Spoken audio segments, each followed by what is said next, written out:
Hi guys, welcome to assignment 5. My name is Johnny Weston. I own and run my own company here in Belfast called Equip Audio Visual, where I operate as a live sound engineer, a live AV engineer, a lighting engineer, and some other stuff too. Okay, so moving on to this particular subject, we're going to see how we can reproduce the EQ section of an analog mixing board.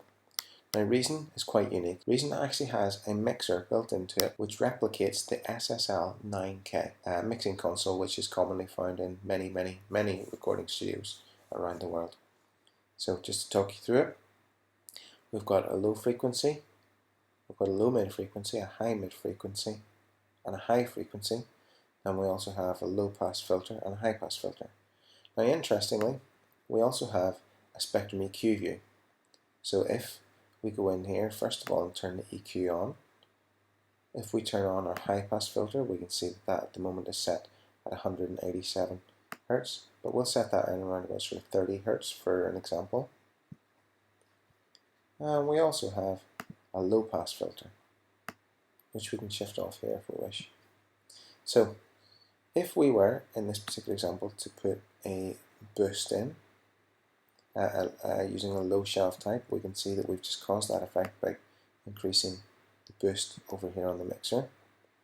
And if we wanted to make a cut on the low mids with a narrow Q, that's as narrow as that's going to go, and shift that along to say 319 Hertz, and then we want to do the same sort of thing, only a boost perhaps over here. We'll leave that at 2.5, and then highs, let's just put a shelf in. So this is a pretty messed up EQ. This isn't typically anything that we would ever consider using in the real world. It just looks ridiculous. But if we want to create this using a plugin, then we need to first of all go to the rack view within Reason and have a look at the channel that we're operating on, which is Kick. So if we go here, we now insert an equalizer. This is our plugin. So the first thing we're going to do is we're going to put our high pass filter in, or low cut as it may be called here, as at 30 Hertz. You can see that we've already done that. So we then created a shelf where we put gain in of 10 dB, and we put that at around about 154. So let's look for 154 or thereabouts, where we've just found it. I'm going to put a gain in of about 10 or so dB, roughly. Okay, then with our next one, let's have a look. We had put in 320 Hertz with a cut, quite a significant cut, of 13.33. Let's have a look at that. So let's look for 320 Hertz, say. Or as close to it as we can get. There's 334, that'll do.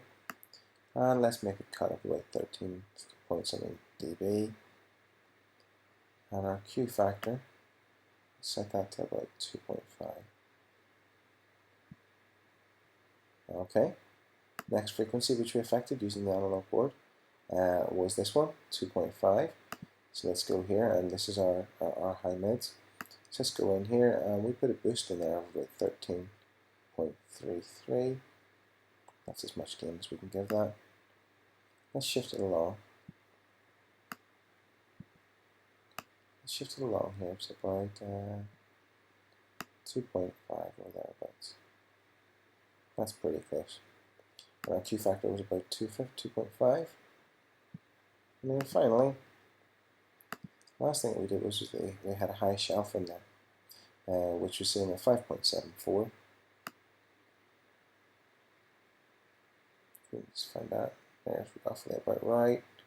And we put a gain in there of 10 dB. So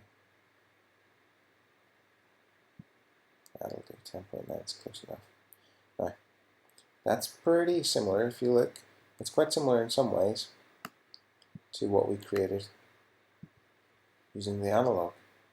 So this is our plugin that we've selected, which using the tools of a high pass filter or low cut, a low shelf, a low mid, a high mid, and a high EQ. We've used this to replicate this section here.